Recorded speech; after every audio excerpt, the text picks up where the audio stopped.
अहिल्यानगर जिल्ह्यातील श्रीरामपूर तालुक्यामध्ये गेल्या काही दिवसांमध्ये कायदा सुव्यवस्थेचा प्रश्न निर्माण झाला होता आणि 11 जुलै रोजी आकाश दुबे याचा जो निर्गुण खून करण्यात आला त्याच्या विरोधात आज जो आहे तो आज महामोर्चाचं आयोजन करण्यात आलं होतं। गेल्या 3 दिवसांपासून श्रीरामपूर शहर पूर्णपणे बंद होतं।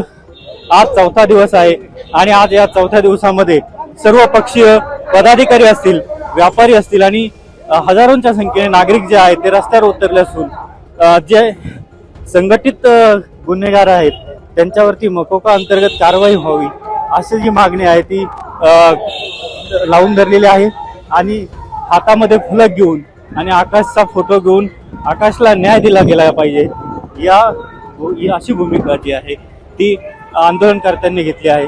आणि आपण जर पाहिलं तर एकंदरीतच हजारोंच्या संख्येने जे आहे डोक्यावरती भगवी टोपी घालून आणि घोषणाबाजी देऊन आज जे आहे ते आंदोलनकर्ते रस्त्यावर उतरून जे ग्रामदैवत आहे श्रीरामपूरचं त्या ग्रामदैवतापासून ही मोर्चा निघालेला आहे आणि छत्रपती शिवाजी महाराजांच्या पुतळ्याजवळ याचा समारोप होणार असून त्या ठिकाणी भाषणं होणार आहेत।